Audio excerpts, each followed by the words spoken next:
Yosh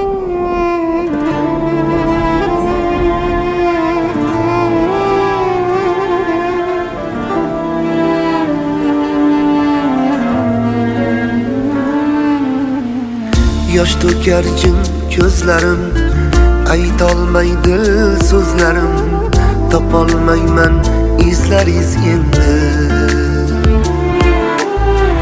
Buyurgani shu ekan, dunyoyim bo'ldi bir kam, faqat yonimizda siz kam.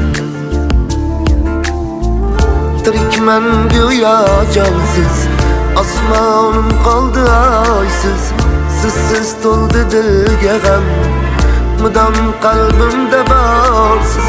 Omonatini oldi, yig'lab bu ko'zlar toldi, osmonlardan boqarsiz endi.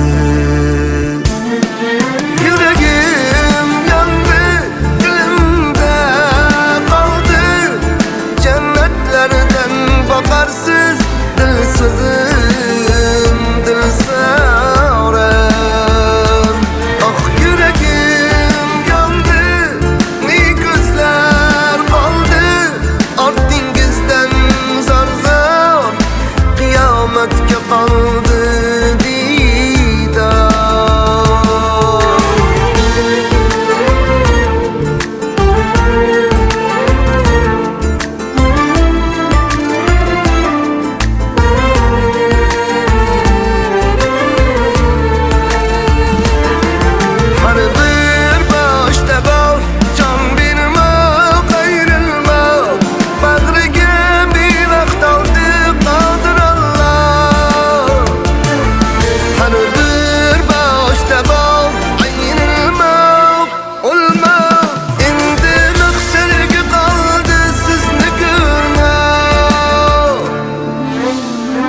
Buyurgani shu ekan, dunyoyim bo'ldi bir kam, faqat yonimizda siz kam.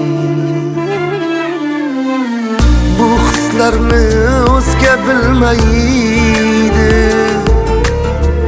yuzim kular, ichim kulmaydi. Umrim bo'yi faryod qilsam ham, jigarlarim qaytib kelmaydi.